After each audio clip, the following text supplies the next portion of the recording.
Hey, welcome, Renny Doyle Podcast, and I'm getting weird text messages from the mafia. Yes, I'll be your hero. Will you be mine? You already are mine. So see, Samantha. So hey, good morning, everybody. So today we've got a lot going on. We're going to talk about sales cycles, but a lot more than just what a sales cycle is why you don't want to get caught up in the top. We got some background noise, Chris. Can you hear that? What kind of noise? He's up there when it disappeared. So yeah, it just sounded like interference or something. It might weird. It might have been my shades closing. Oh, that was probably it. Yeah, that's probably it. Yeah, because you're too cool to sit in the sun, right? Well, it's like either too dark in here in the mornings, or if I open the shades, it's way too bright. There's no good in between. Yeah, absolutely. Well, you got to watch the sun. I'm like a glass of milk with hair. It's like you can see halfway up my shirt. I got the bright sunline going on here. Ah, there you go. So we had a headlight restoration event last Thursday down at Uber Detail. That was really, really fun. It was fun to see the pros and some new people, some experienced people just getting into it, people with 20 years experience just coming together and learning. We had a great weekend. Rip and I rode quite a bit, and we took him to the Ghost. Have you heard of the Ghost? I heard a new story about why all the horses freak out at this one corner. Well, if I would have known this story before, I probably would have made him go over there because I'm lucky, he didn't bolt. But apparently, the owners of the property, this one corner, the story I heard was that there's been a horse buried over there, and that's not what it was. Is that they that over there was all Indian. It was all part of their summer camp. And they said there were as many as 10,000 would come up during the summer and spend it up here in Big Bear. Well, they've been finding burial items in arrowheads, like a lot of pieces. And so the owners think that there's actually, it could be somewhere in there that maybe somebody's been buried there, or it was they don't know, but the horses do not like to go over there. And so I didn't know that story beforehand. So I'm like, Rip, get over there. We're going to break you of this. No, we're not, because, he's bigger, but he did good. He was a good boy. Didn't toss me. Just told me, I don't really want to be here. So it's funny because, a dog, you think of a dog, a horse, completely different, right? It's unreal to think about how much they're alike, because he got over in that corner and he was looking back at me like I was going to protect him. I'm like, okay, it's bad enough when my dog does that, but when, a 1,300-pound horse does that, and then he decided that if he didn't have to look at that corner and he was there, if he turned around, that he was okay, as long as he couldn't see it, But even then, he wanted to get out of there. So we had a good week. This week, I'm going to bring these guys up real quick, and we're going to get into the sales cycle thing. This is really important because we're not wondering what the economy is going to do. We're seeing what the economy is going to do. We're feeling it a lot of places more than others. We've got people putting it in. Good morning. First from Puerto Rico says normally that happens on Indian burial grounds. Yeah, it does. Well, we didn't know it, and they're not convinced of it, but I mean, finding some what looks like jewelry pieces and different types. They found one arrowhead that I think they donated it, and they said that it was like 3,000 years old, and it was from a tribe that's not from here. That it was an arrowhead not from this area. It was from an arrowhead that another group of Indians used in another part of the country. So it's like, whoa, that's kind of trippy, Well, I'm just waiting for the TV to be on static when I get to the shop later and stuff like that, and the poltergeist. Right? Yeah, that's Well, don't tell Rip that. Okay, so cool. Hey, come on up, guys. Come on up. I'm going to have these guys stand behind me real quick, and we'll have them just say hi, where they're from, and so we got an intern here, so. And then you guys can go sit down. So introduce yourself here. I'll get out. Yeah, step on up one at a time. Right. Come on, don't be shy. Edwin Olivares from Pembroke Pines, Florida. Okay, now do that without the glasses. It's not the same. But you I know, but do it without the glasses. More seductive. Now, Hey, how's it going? Hey, Edwin Olivares from Pembroke Pines, Florida. Now put the glasses. This is my fantasy. Put the glasses back on. Ain't that sexy? Yeah, right. Yeah, Chris, what do you think, huh? Yeah. What do you think? Look at that. I don't know. He's got a surprise for you when you get here. I see the smile. He liked it. I see Chris smile. He did. He did. Yeah, I know. Did you see that? Yeah, I'm not going to go there. Go ahead, guys. Go ahead, Nick from Paris, California. Rich Goforth from Urbana, Ohio. Corey Lips from Midlothian, Texas. Hey, Corey. Sean O'Reilly from Soldotna, Alaska. There you go. There you go. So we got him. Go ahead and have a seat, guys. Get comfortable. We got him from. You know what? My pet fly's back. We haven't had a fly all week, and now all of a sudden, he's back. He's back. So we got him from coast to coast, from everywhere. It's pretty cool. All right, so let's jump into this. So sales cycle waves. So what's a sales cycle? Really, the official word for a sales cycle is kind of the process. We'll get into that and what it is. And a lot of people, we hear that, man, I'm so busy. And I'm going to tell you, whether you're brand new, whether you're a freshman, sophomore, or senior in business and entrepreneurship, is you need to keep onto your system, your sales cycle system. Is that we have I don't know if you've got that. Do you have that graphic you can put up, Chris? Might be a good way to kind of show them how we explain it for those that are watching. For those that are listening. Yeah, give me a second. No, I'll just keep going. And so, it's right now going into this I'm in a real estate investments, everything else that entrepreneurs should be doing. And it's not that is the economy going to slow down? The economy is slowing down. Hot markets in real estate is properties. They're still selling, but they're sitting there for a while, and you're seeing reduced.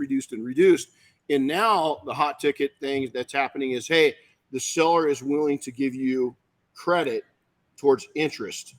So they're basically saying, hey, we'll reduce the price of the house, or, at the end of the sale, which is a fancy way of realtors and brokers is not lowering the price, but telling them they'll lower the price. So we're seeing it in some real hot markets. The other thing that's happening that I've been paying attention to for the last 25 years are the ranches. And so when the big money, and I'm not talking a little ranchette, like my property, or I'm talking a ranch. I'm talking a small one that's several hundred acres, all the way up to the big ones. Okay. They are taking and really slowing down. And so when the big money's starting to slow down, it's an indication it's going to flow down. You look at the supply chain issues that were happening. All these things that we're going to talk about are reasons to keep a really solid sales cycle. And this graphic, you guys have seen it. He's got it up now. It shows it that the smartest, the most wise entrepreneur stays on top of their sales cycle process. And so what most people do in business, especially in the service business, is they say, I'm busy. I don't have time. And what they do is all of a sudden when things change up, or somebody new in the market comes in, or somebody else in your area is doing their sales cycle, is doing all the different steps and tools right, they're going to start gaining market share from you. And I don't care if you're brand new, or I don't care if you're a 25-year veteran, is that you can take and let up and let go and lose some of the ground that you've gained by not keeping on top of it. Now, if you're that busy and you're that successful, outsource this thing. It's not that expensive to have other people helping you within this process. We're going to go into that today. Right now, you guys have heard a little bit of this. We're going to dive in a little deeper. And so on this graphic, it shows this massive wave, right? And the wisest are up here on top, and they just keep at it. They're not quite at the top, but they're doing their sales cycle at about 80, 85%, maybe even 90%. They just keep there, okay? We're going to talk about what that allows you to do. The smartest people, they stay active in it, but they're constantly almost going down into the white water of the wave. They're just keeping themselves just above it, okay? That's better than not doing it. But here's where most people get, is the waves crashing in on them. Is they've got these huge mountaintops they get up to, and I'm going to give you a perfect analogy here in a second. And then all of a sudden, they're the hottest thing since sliced bread, and then the floor falls out. And they have no business or a little business, and now they're stressing. They're hustling to try to get business. And the other thing that happens is, as you progressively grow, even if you are at that top level and you don't have time for marketing, what's happening is you're not giving more value to yourself. You're going to still be working at the same hard level while not increasing your value or your income. Our goal, I don't care who's listening to this, is you need to take and get to the point where you're charging a little more. You've got your SOPs figured out. You've got your market figured out of what they're really buying. Most importantly, you got figured out what you like to sell and like what you like to do. And you're making more at those services and working less to do it. That's the goal right there. And I'm telling you right now, we are plagued in this industry of, I'm going to grind it out. I love what I do. I don't mind working on Christmas Day while my kids are unwrapping presents. I don't mind working at midnight, 1 a.m, and showing all of Facebook and Instagram and TikTok that I'm up at 1 a.m. working. Okay, then they're done that on occasion, even when I was new. Refused. I punished myself enough. I didn't do that, and I'm still a little broke. And I don't talk financially. I'm talking mentally. It got to me. And one of our really good friends that was at training, she mentioned she really feels that a lot of service businesses aren't burned out, is that they built their business up and they don't know how to run a business. And it's got them by the tail and it's swinging them around. And I think that's a great, Angie shared that. And that is a perfect analogy about what most people get caught up in. So you want to take and stay on that wave, just like a surfer. You look at these, and I don't surf, man. His body look like it surfs, it doesn't surf, just doesn't surf. I ski, but surfing, man, my daughter's pretty good. Boogie board. I'm good at that. You don't have to stand up on that damn thing. I got good balance and everything, but I just never got into the surfing thing, right? It's funny, kayak, all that other stuff, I can do it. But, as Darren got better and better at surfing, we're in Hawaii, is that, she would catch that wave, man, and she'd just keep going down the beach. It's catching it, and she'd get off and paddle back out. And, I'd follow her because I wanted to watch her. It's my daughter, right? I'd follow her down the beach, but man, she just kept getting better and better riding that thing. Then she'd start back up, and it was pretty cool to watch it. The same thing is, you want to allow the wave to carry you through. You don't want to take and get caught up in that crunch, that white water. You don't want to get underneath that and it's just tumbling you underwater. I did that several times throughout my careers. I'd get up here and it would just be so hard to get out of it. So let's go into this a little bit. So it's not about selling something, believe it or not. It is, but it's not. But when I'm communicating, when I'm doing my sales cycles, when I'm doing my pitch, so to say, really what it's about is building up and keeping it at the top spot. Or if you're getting to that top spot, it's really about, and here's why, there's a really important factor to this, is it's about taking and convincing people that I really do know what I'm doing and that we really have great service and a great experience. We bring a lot of great value. We can solve their problems. But really what it's about is getting them to do business with us and then them telling other people about our business and services. That's really what it's about, is building up so much trust that they're willing to give us their hard-earned money for a service.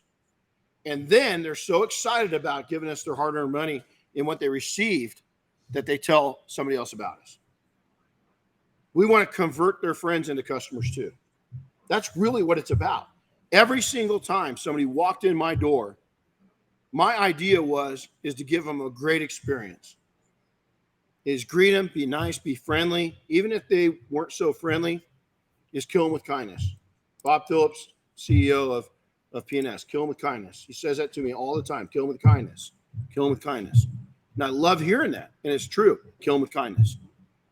Is just be kind. Don't be strict. Don't be a police officer in your business.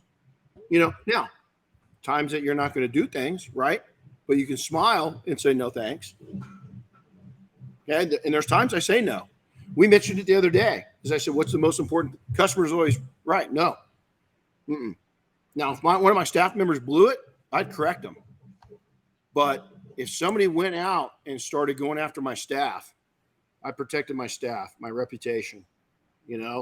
is we would kindly correct people on what the facts were. We just wouldn't sit there and shake our heads. That can get you in more trouble than anything. That's part of your, believe it or not, part of your sales cycle. So it's not just about selling something. It's about building and keeping that top rated or getting to that top rated for those guys that are new. You might be 25, 30 years into this. I'm going to tell you right now, if you're not staying on top of your marketing, what somebody around you is, and somebody's building up, you're allowing them. Now they can still build up, but you got to stay in front of them.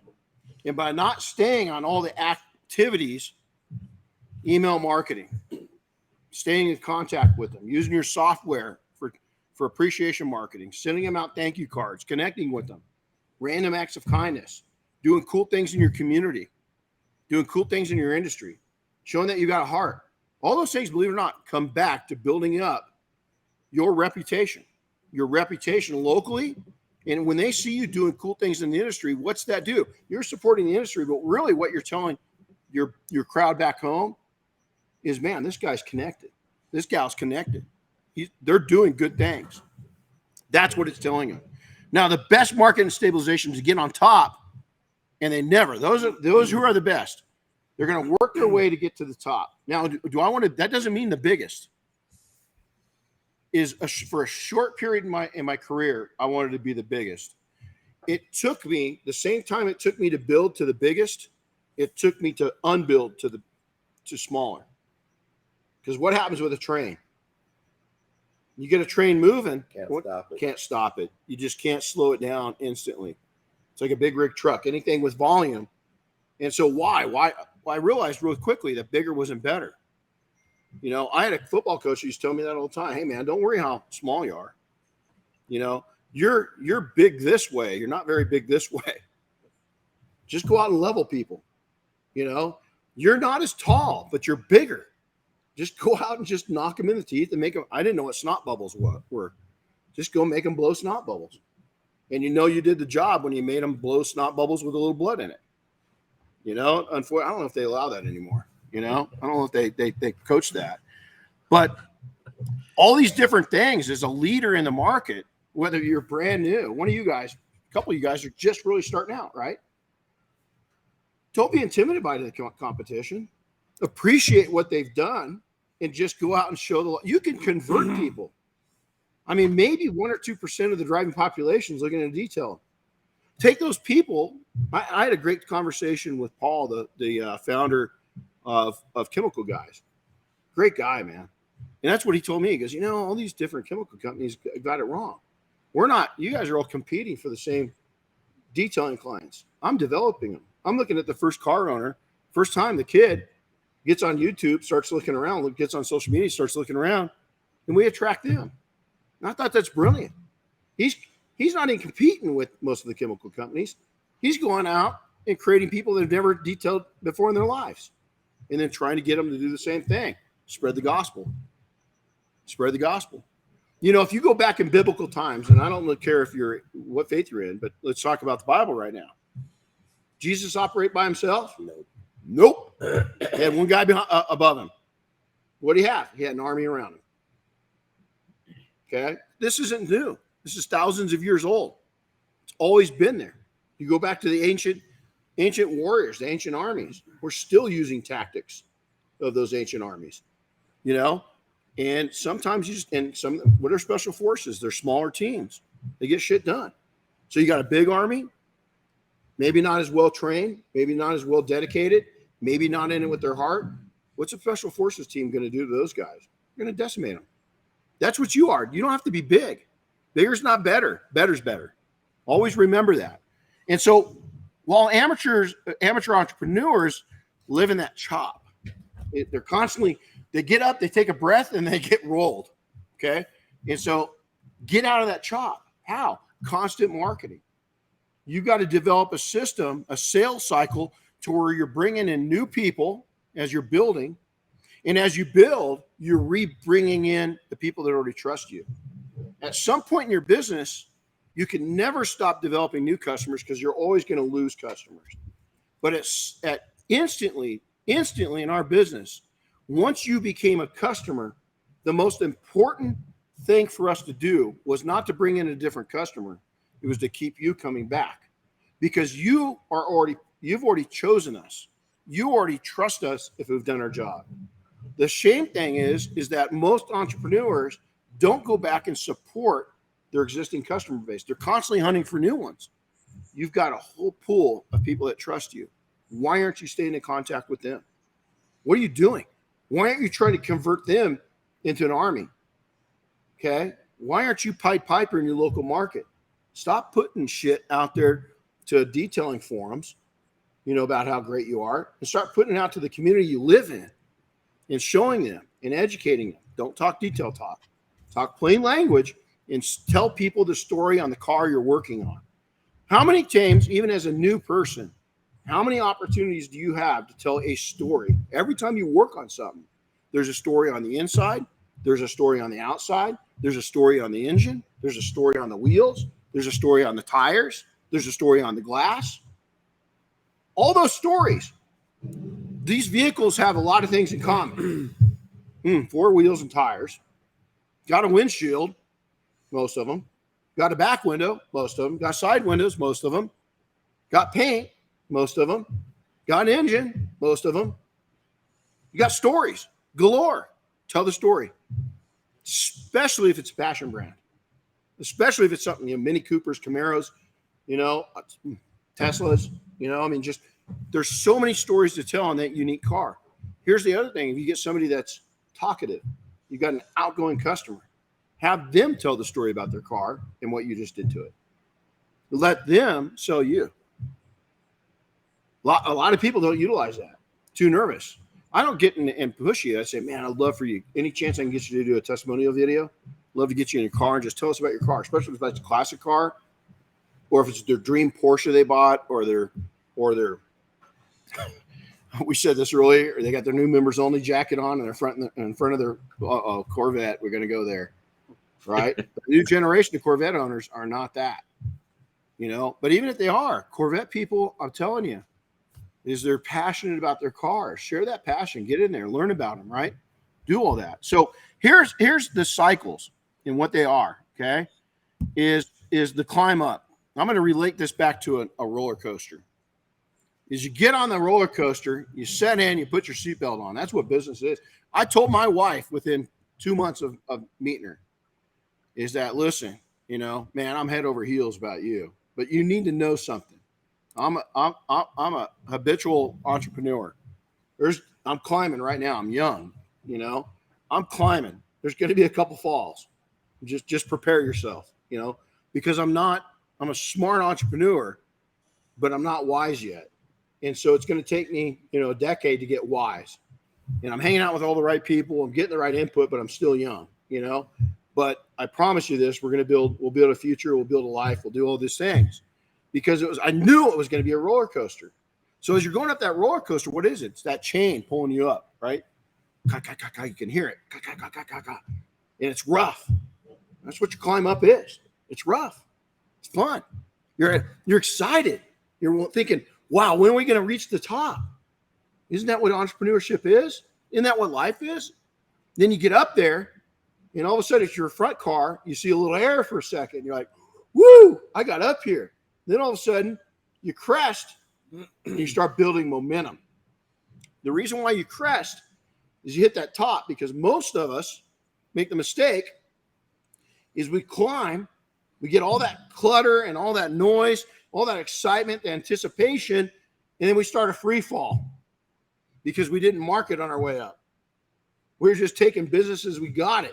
We're doing a little trickle marketing. And then all of a sudden, the good thing is, though, what happens with that roller coaster when you get that first free fall? It's building up momentum. It's okay because you just got a lot of experience on that climb up. And even now, you know what it is to come down. Get that momentum going again and kickstart your marketing and stay on your marketing. Because here's why. Once you get those falls, all of us have it. Now, there's some listening right now, and there's some people in the industry that haven't had that fall yet. Let me tell you, it's been a milk and honey 10 years. Milk and honey. I have never seen a period in entrepreneurship in my lifetime, and I've got 40 plus years as an entrepreneur. I've never seen an easier time to build a business. And there's still people failing. That's just it. And I'm not downing anybody that has, because it's tough, that climb. It's scary. It's tough. It's expensive. And most people fail because they just don't, A, they underestimated what it was going to take. And B, they don't have the smarts or the life experiences yet to make it happen. And so that's why they fail. But here's the good news on that roller coaster is that initial push got you a lot of experience. Now you've got momentum going, and guess what happened? You come down that first time, the strongest entrepreneurs is they're going to catch momentum. And as they hit the corners, they're going to keep going with that momentum. Now, some of us are on a mini roller coaster. It just goes up and down and it ends. Repeat. You just keep going back up there, and you keep right at the end. They don't have to put the brakes on. You just kind of coast in and run out of momentum. The most advanced entrepreneurs of small businesses catch so much momentum, they don't ever have to be connected to that chain again. And they're doing loops on its own. They're just going through and going upside down, and woo, they're right back out. Those upside down periods are scarier than shit because that's growth. And you'll slow back down. Again, you'll hit that top, but all of a sudden, that momentum carries through. You hit that downhill again. Woo, it just sends you into orbit. You got to hold on and get ready. But you can do that over and over again. There's always going to be valleys. Your idea is, here's what most entrepreneurs do. They climb that Mountain Everest. They come back down and hit sea level. Then they're climbing back up Everest. Eventually, what you wanted to do is be little hills and valleys. Some of those hills and valleys, some of those valleys are called vacations. Some of those valleys are called time off. Some of those valleys, as we witnessed just 5-6 weeks ago, are family events. Not good. Got a lot of friends that are listening to this that I'm involved in that thank God they had momentum going because they face serious family losses, serious family illnesses, and you've got to have enough. That's going to happen in life, man. It's going to happen. I don't care how old or how young you are. You're going to face those things. And if you build a strong business, the business will get you through. That momentum won't just carry you through the shallow times when money's a little tight. Matter of fact, I'm going to tell you this right now. Some of the most progressive detailers, some of the most progressive small business people I know, they didn't just get through 08. Some of them started in 08. And some of them are millionaires. Few of them are multimillionaires. And they started during one of the toughest economic times. Why? Is they started this whole sales cycle program and they didn't stop. I have one in mind, won't name them. They stopped because they got into, they've kept at it. I just got a newsletter from the other day. But they didn't push the accelerator to the floor. What they've done is they've kept their momentum up, and by getting newsletters still from them, is they're staying active and they're telling their market, hey man, they're educating. They're showing it. But what they've done is they start other ventures. Is they've gone into other things. Detailing now is one segment of their income. How freaking amazing is that? It's amazing. But yet, here they have. They've reached Everest. They didn't stop at that. They kept going, and they've kept it. What they've done is they've been able to take and stay at the peak longer than anybody. Is they've put their company onto oxygen at above 20,000 feet, and they can stay there.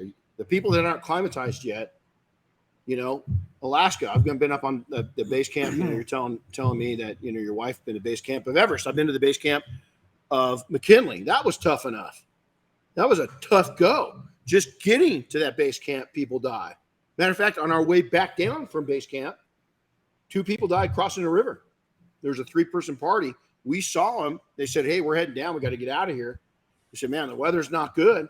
They said, we got to go. Well, across the raging river, and it got them. So you got to be careful.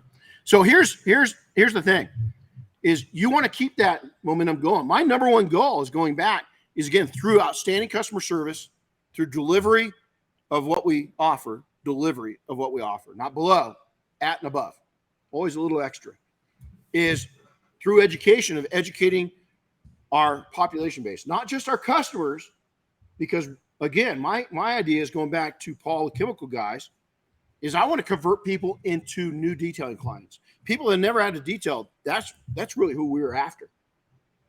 Because people that have had a detail done are used, especially back in these, when I started, are used to one thing, cheap. And I wasn't cheap. So I really wanted to get people in, convert them. At some point, all of us were converted. Is that I love cars. You know, the Lime, Porsche brand, just dear to my heart. You know, just dear to my heart. But really, I love cars. And I'm a connoisseur. I love it. I love tennis shoes. Connoisseur. I love it.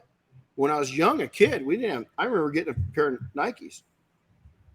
And I had to go in. I collected bottles. This is back when you turn bottles in and get cash for them. I mowed lawns. I did all kinds of stuff to get my first pair of Nikes. This is back when Nike launched. Here I was, one of the poorest kids in our school. But about 2 months after Nike came out, who sported a pair of Nikes? Me. Why? Because I went and bought them and worked for them. Well, that set a new level goal. Reebok was introduced when I was in high school. I had the first pair of Reebok in my high school. Again, one of the poorer kids in school, but I got a pair of Reeboks. Why? I worked for them. I set that standard in my life, and even though I didn't have the money, that was a priority to me. I'm looking for those customers. I'm looking for a person that drives a Subaru, that drives a Toyota. You know what? I've worked on some of the most extreme vehicles in the world, but the average Joe was still my client. Those are the people, because I could help them. I could do something of value with them. And I never turned down. I remember one time after we did Air Force One for the first time, a gal called me up and she goes, well, my minivan, it's not Air Force One. And I said, it is to you. And the president doesn't pay for that shit. You do. We'll treat it even with kid gloves like it is Air Force One to you. I won her over. She didn't have the budget to use us. She was looking at crackhead detailers. These guys we called crackhead detailers. She was looking at that. We're 3 times the price of them. Who'd she go with? Who did she use once a year from that time on? Guess what we did? We sold her product. She maintained her van. First time we did it, it was Dirty Mike and the boys. They had a soup kitchen in the back. It was horrible. If you guys don't know what that is, look at it. Chris just found out what that was, by the way. And so they had a soup kitchen going on, right? So we taught her and educated her how to maintain her car. She didn't have the money to bring it in every quarter, every 6 months. She brought it in the start of summer, every year, probably for 10 years. But from that point on, her car was pretty balanced. She did a good job maintaining it. Well, guess what happened? Even though she's only bringing it in once a year, the price didn't change because it was pretty easy to work on. And I want to tell you this. Guess what she did? She was a housekeeper for people with money. You know what she did for us? She developed an army. A lot of times when we serviced her car, when coatings came out, we coated her car. How much did we charge her? Nothing. When she calls up and spills something, how much would we charge her? Nothing. Why? She was telling so many people about us. We wanted to gift her something for gifting us. We never forget. And I'll tell you, average Joes will do that for you. We worked in the realm of the top level, the cream on top of society. I skipped those guys. We did work for them, but I didn't go after them. Why? They had zero appreciation, most of them, for what we did. Matter of fact, they wanted to put us down more than build us up, except for a couple of them. You guys have heard me mention my mentor, billionaire, not him. He built us up. Everybody from our newest person to me, he built up because he was a poor guy that made it to a level most people, even rich people that start out, just don't make it to. So let's talk about the process. So we're going out. It's not all about selling something. It's about offering somebody outstanding service. It's about delivering. It's about educating. It's know when to sell. Shut your mouth and know when to start selling. Most of the time, you won't have to sell. You'll have to educate. Selling, you already did it by educating, by keeping in contact, by them getting your newsletter, by you doing reach out videos and educating them on those wheels. on what you put on the tires, is why you take and put a protection down on the inside of coating, what Alcantara truly is and isn't. All these different things. And you just had somebody go to the Richard's training, right? So we learned a lot just a couple weeks ago, about leather. And I'm a leather repair technician.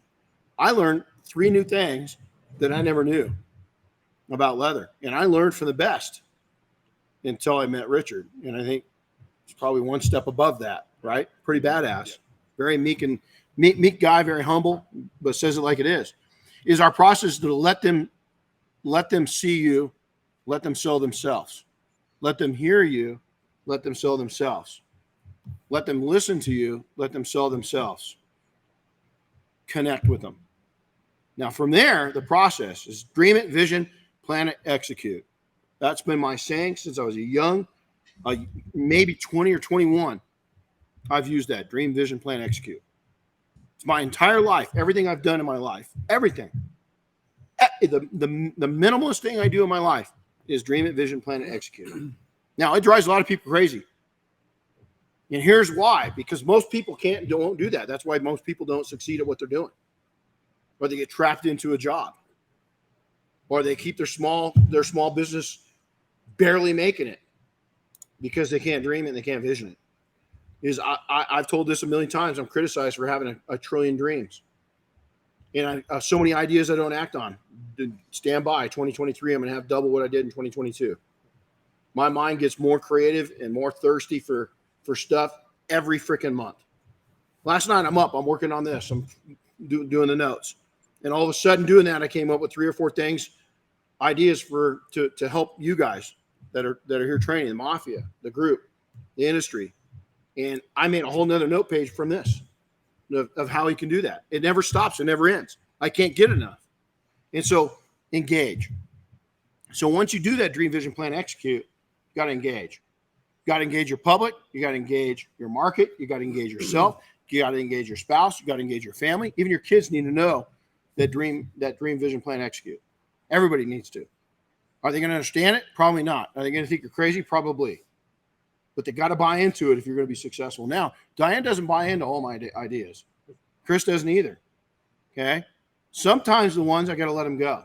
But other ones I won't let go. I believe in it. I want to do it. And then sometimes I get into it and it's like, yeah, that wasn't good. But some of them are. Some of them, everything thinks I'm completely nuts. Most time I am. But every once in a while, we come up with one that's like, oh shit, that worked. And then there's a brand right behind you, Double Black. People thought we were crazy. Next one, scout, track, profile, and hunt. Let's go off of that, military. Okay. We're going to scout. We're going to do our recon. We're going to gather intelligence. We're going to track our customers. Okay. And then we're going to hunt the pack. Where are they hanging out with? Who are they hanging out with? What are their habits? Because what is the old saying? Birds of a feather, right? I don't look for a customer. I look for a pack of customers. There's the difference on why we succeeded over our competition. That's where we've gotten. We didn't look for an individual. Most wolves, if wolves go out on their own, what are they? They lost their pack. Yeah. They got thrown out. Okay, they're looking for a new pack, or they're sick. I'm looking for the whole pack. I want to find the whole pack, what they're doing, and I want to show them my elk carcass, so to say. Okay, I want to get them buying in to the feed I'm putting down. Okay, now I target, I qualify. Some would call it's a bad word in today's society because it's misused. Profile. I profile my customer base. What am I looking for? But here's the thing I've learned is everybody that calls in, you give them your menu. That's why it's so important to have a small menu, because I have underestimated people many times in my career and didn't give them a whole menu. And they told me, God, if I would have known about that service, I would have bought that one. Oh, ugh. I feel stupid. Because now at that point, we both know I profiled them. Okay? One of them was one of the guys that really got me my start. If I would have gone with my first thought, this guy doesn't have 2 dimes, I wouldn't have worked on his McLaren. I wouldn't have worked on his F40, and I wouldn't have worked on his F50 Ferraris. Because he looked like he had 4 cents to his name. And he did it on purpose. That was him. He was a long hair, ranch kind of guy, loved horses, had a shitload of money. His old barn, when we pulled up, was like, oh my God, I'm going to go in there and this is going to be Mater from Cars, parked inside here. It wasn't Mater. It was some very valuable cars. Is you're going to educate them in plain language. You're going to educate your market daily. Why am I doing this? This is why. You're going to talk in their language. This is the things. If you own, and do you take and share the same things? Yeah, I share the same thing on different models and then hashtag it so that model finds out. I might do 7 different clay videos, 7 different exfoliation videos on 7 different models because it's got a different audience. And the industry is going to say, oh my God, dude, really? I don't care what you think about me. I'm not talking to you. I'm talking to the Camaro owner. I'm talking to the Tesla owner, and I'm talking to that Porsche guy. I don't tell them that because I don't want them to know. But I targeted that audience with that video. Now, is it repeat? Yeah, some people will say it's repeat. But when I hashtag it right, the new people is what I'm after. And some people, how many times does it take to hear something? 12 to 15 times before you get the message. Okay, so if somebody watches that 7th video on claying, they might have just got it. So repeating, who cares? Okay, present it. Present your entire menu and then build trust up. When I switched my company from a company looking for sales to a company looking for people to trust me, it changed the game. When people trusted me, it changed my income. It changed the ease of hunting. Matter of fact, for about 10 years, we didn't give a price over the phone. Why? People just called to schedule. Didn't care. They knew, yeah, they're expensive, but they didn't take advantage of us. That was the message that got out. And we never had to take. Now, did we change the? No, only if needed. You could have a Porsche 911, a black and a black, in the same condition, and the price was exactly the same. If that car had problems, it had paint splatter, we had to work with a little bit of that yesterday, or it had some scratching, it had some rids. Well, that changed it, and we explained that to the customer. But we built up enough trust where we didn't have to worry about it. So here we go. It doesn't matter where you're at in your business. If you don't keep on top of your sales cycle and you allow yourself to hit that bottom whitewater and start going under, you're in trouble. If you're a god in your market, you're top of your game, somebody is going to dethrone you if you don't keep educating and don't keep putting the word out there. Also, at some point, is you're not going to be able to take and make more doing less.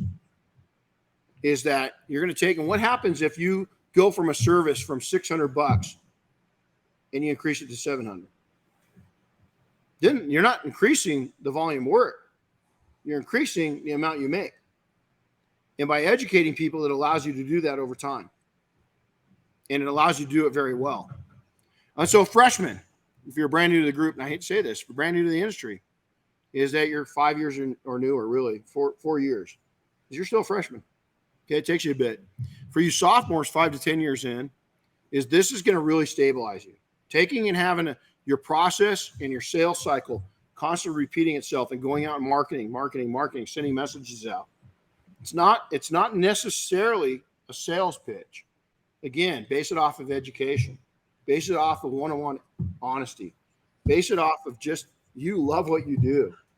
You love your company. You love your industry. You love your community. And you're giving back to all of them while you're putting a few bucks in your pocket. If you have that mentality, your growth is unlimited because people will pick up on your relaxed state of mind and that you don't need the sale. You want the sale. You don't need their money, is that you want to earn their money. Honestly and through quality. There's the difference. I have no problem telling people, Jim Gogan, my buddy, says it best. Somebody will come back and say, wow, you're expensive. Say, you know what? Yes, sir, I am. We're trained and certified. really important in our industry. A lot of people don't. They can screw up a modern day car so quickly. We've got great insurance, not B or C rated insurance. We've got great A quality insurance. So if something does go wrong, you're not by yourself. I am part of this community. I invest back in this community. My kids are in Little League. I support nonprofits. I do all these different things. I pay my taxes. Most of my competition don't. So you're right. I am a little more expensive than other people. When you answer them that way, the a-holes aren't going to care. But the common people in your group that are doing the same thing, they're out grinding it, and they're doing those things, they can relate to that. They appreciate that you're above board. The people that want cheap, they won't appreciate it. Is that your customer? Nope. Could it be your customer? I'm still very nice to them. Kill them with kindness, smile, because he could come back. I've had people do that. God, this one guy was couldn't stand this guy. And he finally came back and he goes, I'm going to give you a shot. Ended up being a great customer. He's actually a great guy. He's just kind of hard to deal with, but he was a great customer. And his money was just as great as the other ones. I loved it. He ended up being a consistent customer in our base. So now all of you junior and senior entrepreneurs that are long into it, this keeps you on top. This doesn't allow anybody breathing room. Because you got to remember, man, this is competitive. And when people see you being successful, they're going to come after you. They're going to start businesses up. They're going to come after you. They're going to target you. You're going to have arrows in your back. You're going to have people try to get to your throat and cut your throat. If you keep on this and you keep the message, what you're doing is you're sending a message to all your troops constantly, and they won't let that happen. You've got a protection. You've got a shield around you called your customers. But if you stop communicating that because you're successful, that army shrinks. You're on your own a little more, okay? Now, all of you is that if you want to take and get to that premium level, now the premium level doesn't mean this. Chick-fil-A is not a premium restaurant. I'll take their profits any day. Any day. They're successful. Some of the top-rated steakhouses, they're successful. You got to choose who's your customer. Figure it out. They buying chicken? They buying a spicy chicken sandwich? Or are they buying a really good steak? Are they going out for an anniversary? Or are they coming out after a soccer game? Each one's got their prospective market, and both of them do real. I don't want to be McDonald's. That's just not me. Now, would I buy a McDonald's franchise? Oh, yeah, the right one. I wouldn't want to right now. Why? This is the other advantage that we've got. Why are all these big companies having, including what's the biggest company in the world right now that I guarantee you probably is going to be at my house today? Amazon. What are they doing? I see it when I'm down the hill. They've got a couple warehouses. Help wanted. They're hiring constantly. That's their weak link. We don't have that weak link. We do, but you shouldn't. Shouldn't be hard to attract the right people. If you're a good follower, you've learned how to follow, you're going to be a better leader, and you're going to know what your followers, the people that work for you, are looking for, and you're going to keep good people. You only need, again, to be successful. You only need you if it's a lifestyle business. If you want to build a micro empire, you only need one or two more, and you can do very, very well. And over the next 20, 30 years, you're going to build up a net worth of well over $1 million. Maybe 2, maybe 3, maybe 4. It's up to you how well you invest. All that's part of it. You want to buy a second home? I don't want a bigger home. I want a second one. We're talking about Indians letter. I want a summer camp and a winter camp. That's my goal. Always, it has been for 20 years. And I know a lot of people that in our industry that have that already. It's killer. It's awesome that they're doing it. So here's takeaways. I'm busy. Too busy to market. Let me ask you this. Are you too busy to keep on top of the mind in your market? You've taken all this time. You're king of your empire. Are you too busy to stay there? Because if you are, I'm going to tell you right now, your company's going to start losing it. You're going to lose market share. Now, maybe you don't care. Maybe you're working your way out of the business. Maybe you've got another business and this one's not as important. Good for you. Great position to be in. But if you're not, you got to stay there. Because here's why. If you reach the top, your company's got value. What are you going to do with that? Is it a legacy company they're going to hand over to your kids, grandkid, your employees? There's some tax benefits to selling it to your employees. If all of a sudden you don't go and you're not firing off on all cylinders, you're depleting the value of your company. What are you doing that for? You shouldn't. You've got a sellable company. Are you too busy to add more value to your reputation? Well, that just added more value to the value of your company. You're not too busy. You shouldn't be. Are you too busy to stay ahead for years to come? To stay busy, to have your schedule right where you want it? Plan vacations, plan getaways, plan industry events, plan time on your boat, plan time skiing, plan time with your kids, plan time with your grandkids, plan time with your dog, plan time with my horse, with my wife. All these different things. Are you too busy? Because that's what it will bring you. I hate hearing that. I hate the word. I shared it with you guys. Busy. Are you too busy to be the local authority? A lot of you are too busy trying to become the national and international authority, and you're not even your local authority. You want to change the game for you? Be the go-to in your local area. Are you too busy? You're working for less, and you're not going to earn more? Because if you continue your sales cycles right in your marketing, your income's constantly going to go up. The average, let me give you a number. The average active sales cycle company in the world averages 18 to 24% more growth than the companies that aren't. That's across the board. Do some research. Check it out. Not bullshitting. 18%. Now that number came, I texted one of my mentors last night. And I said, hey, I'm doing this. He knows everything. This guy's, he's a billionaire, self-made billionaire. And I said, hey, I'm doing this. You got any numbers on this? And I'm not kidding you. And he's not even active in his business, but his mind is. He's 80-something years old. 5 minutes later, he sends me, he goes, yeah, read this real quick. And it's some kind of report that he did just a couple years ago, and it had those numbers in it. I was like, damn, that's cool. You can't just be too busy. You've got to be willing to always keep your sales cycle going and the marketing continuing. And it's got to be a system and process. For the Mafia, it's called an hour a day. We got a whole layout. You guys have received about half of it so far. You get the rest of it by Friday. So with that, I hope that everybody engages. I hope that your sales cycle, it makes more sense. There's nobody listening right now, whether you're 16 years old or 106 years old, that shouldn't keep their sales cycles going. You got to keep that SOP going, and you got to keep the engagement going. So, Chris, you got anything to add to that?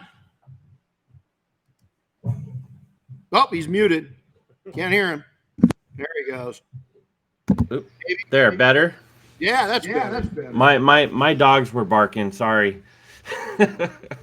But no, I think you covered it. You know, I'm good. Okay. So, well, hey, everybody, thanks a lot we're going to get these guys busy. They've got a busy day, a real busy day, and really appreciate it. Oh, thanks. Thanks, Terry. Appreciate it. You had a lot of good comments going on throughout. Let's go down. You want to go down through a couple of them? We certainly can. Richard Hutchins was on listening, and so he enjoyed it. He did mention, well, it's kind of what you just finished up with: endurance, stamina, dedication, and focus. Goes along with consistency. So I'm looking at what Josh just said, Josh Campbell, and look at what he just said is, good morning, sir. Wealth of knowledge. This is my 5th year full-time detailing, but I've been in since 2011 and worked 2 jobs until I made this my full-time gig. Good for you. Good for you. You have to, so many great, so much input here, and I appreciate you guys. Hey, Renzo says good luck, guys. He's one of our Mafia members.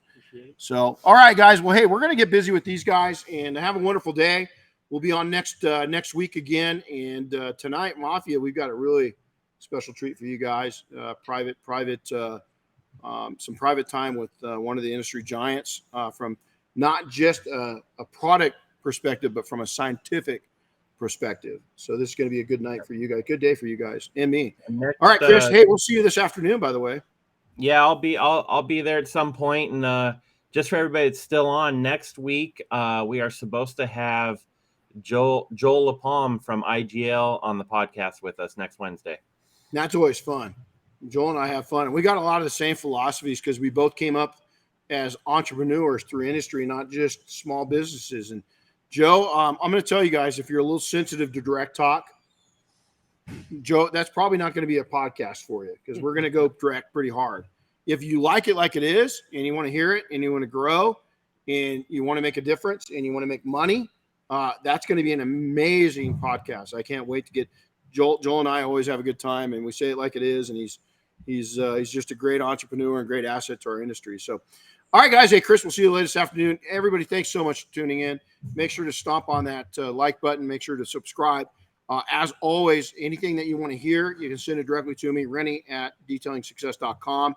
And we'd love to hear the topics that you want. A lot of these topics come from you guys. So take care, everybody. And Sam, I'll be your hero if you'll continue to be mine. We'll see you later. All right. See you guys.